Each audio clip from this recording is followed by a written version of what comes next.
안녕하십니까. 2025년 9월 10일 수요일 장애인 생활신문 미디어 생활 소리로 보는 뉴스를 시작합니다. 오늘의 소리로 보는 뉴스입니다. 하나, 내년도 장애인 자립생활 예산이 20년 만에 첫 증액됩니다.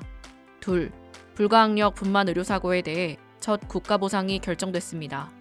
셋, 정부가 부산 화재를 계기로 화재 대피 안심콜과 단독 경보형 감지기 보급을 시행합니다. 넷, 인천시가 뇌병변 장애인 단기보호센터 설치 등 장애계 요구 일부를 수용합니다. 다섯, 가치본 플러스 시범 상영회를 통해 장애인과 비장애인이 함께 영화를 즐깁니다. 여섯, 장애인 기업 대상 수출 물류비 지원 사업이 시작됩니다. 첫 번째 뉴스입니다. 내년도 장애인 자립생활 예산이 20년 만에 처음으로 증액됩니다. 보건복지부가 국회에 제출한 2026년도 예산안에 따르면 장애인 자립생활센터의 종사자 인건비 단가가 개소당 4명에서 5명으로 확대되고 단가 역시 현실화됩니다. 이로써 2003년 이후 변동이 없었던 예산이 처음으로 증액된 것입니다. 또한 탈시설 장애인의 지역사회 정착을 지원하기 위한 장애인 자립생활지원시설 예산이 신규 편성돼 총 16억 3천만 원이 반영됩니다.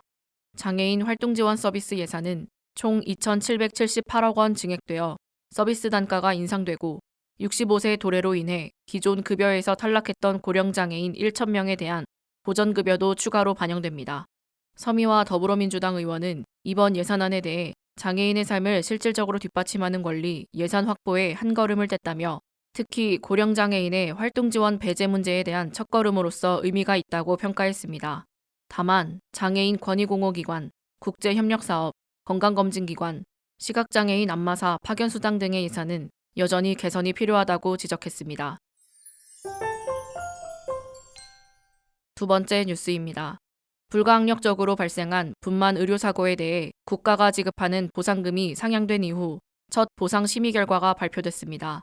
보건복지부는 9월 4일 한국의료분쟁조정중재원에서 제2차 불가항력 의료사고 보상심의위원회를 열고 경증 뇌성마비 후유증 사례에 1억 5천만 원, 신생아 사망사고에 3천만 원의 국가보상금을 각각 지급하기로 결정했습니다.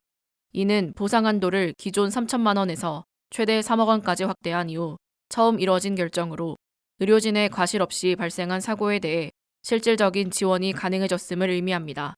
보상심의위원회는 산부인과 전문의를 포함한 9명으로 구성되어 있으며 개별 사례의 원인과 의료 기록 등을 종합적으로 검토한 뒤 보상 여부와 금액을 결정합니다.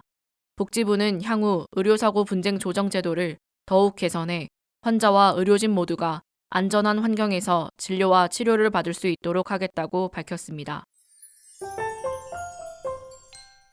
세 번째 뉴스입니다.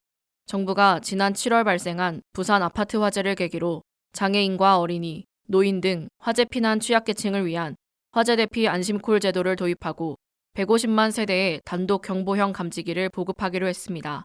이번 종합대책은 9월 3일 김민석 국무총리 주재로 열린 국정현안관계 장관회의에서 확정됐습니다. 단독 경보형 감지기는 연기나 열을 감지하면 경보음을 울리는 소형 장치로 스프링클러가 설치되지 않은 주택에서도 빠르게 화재를 인지할 수 있도록 돕습니다.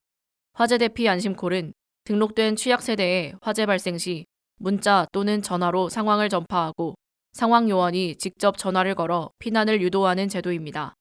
이 밖에도 정부는 방과 후 마을 돌봄 시설 350개소를 야간까지 연장 운영하고 24시까지 운영되는 시설도 일부 포함해 돌봄 공백을 최소화할 방침입니다.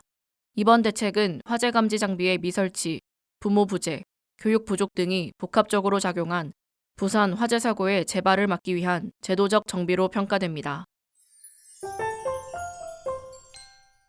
네 번째 뉴스입니다. 인천시가 뇌병변 장애인을 위한 단기보호센터 설치와 종합계획 수립을 추진합니다.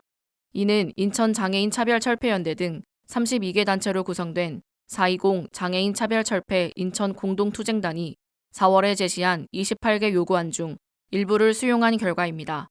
이 중 수용된 안건은 중증장애인 일자리 주 15시간 이상 확대, 뇌병변 장애인 단기보호센터 설치, 뇌병변 장애인 종합계획 수립, 장애인 가족지원센터 예산 확대, 발달장애인 자산 형성사업 확대, 서구 발달장애인 평생교육센터 인력 확대 등 총 6건입니다. 한편 장애인 평생교육시설 급식비 지원, 수어 통역센터 군구별 설치, 자립생활센터 지원 확대 등 3건에 대해서는 추가 검토가 필요하다는 입장을 밝혔습니다. 유정복 인천시장은 인천시 전체 예산 상황 등을 종합적으로 살펴 결과로 책임지겠다. 만족되지 않으면 재면담을 하겠다며 직접 면담에 나선 점을 강조했습니다. 5번째 뉴스입니다. 한국시각장애인연합회와 LG U+가 함께 가치본 플러스 시범 상영회를 진행하고 있습니다. 이 사업은 복권기금을 활용해 영화진흥위원회가 지원하며 시각, 청각장애인 등 다양한 유형의 장애인을 포함해 모두가 같은 공간에서 동시에 영화를 즐길 수 있도록 장비를 지원하는 것이 핵심입니다. 시각장애인을 위해 음성 해설이 제공되고 청각장애인을 위해 자막이 포함됩니다. 이로써 장애 여부와 관계없이 동일한 콘텐츠를 함께 감상할 수 있는 환경이 조성됩니다. 최근에는 웹툰 원작의 좀비딸, 코믹호러 악마가 이사왔다 등이 상영됐습니다. LG U+ 임직원들은 현장에 직접 참여해 관람을 지원하고 있으며 향후에도 매월 다양한 장르의 작품을 상영할 계획입니다. 한국시각장애인연합회는 이번 사업을 통해 포용적 문화 환경 조성에 기여하겠다고 밝혔습니다. 6번째 뉴스입니다. 장애인 기업 종합지원센터가 수출 장애인 기업의 물류비 부담을 덜기 위한 수출 물류비 지원 사업을 시행하고 지원 대상 기업 10개사를 모집합니다. 신청 마감은 10월 13일까지입니다. 지원 항목은 국제운임, 보험료, 복합운송료, 할증료, 국제 특송 이용료 등이며 수출자가 운송비를 부담하는 조건에 한해 최대 500만 원까지 지원됩니다. 신청을 원하는 기업은 이메일, 영어 소문자 nsh@depc.or.kr 우편 또는 방문 접수를 통해 서류를 제출해야 하며 세부 내용은 장애인 기업 종합지원센터 누리집에서 확인할 수 있습니다. 우편 접수처는 서울시 영등포구 버드나루로 14길 25, 6층 수출지원사업 담당자 앞입니다. 센터 측은 장애인 기업의 해외 시장 진출을 위한 맞춤형 지원 정책을 앞으로도 지속적으로 발굴하겠다고 밝혔습니다.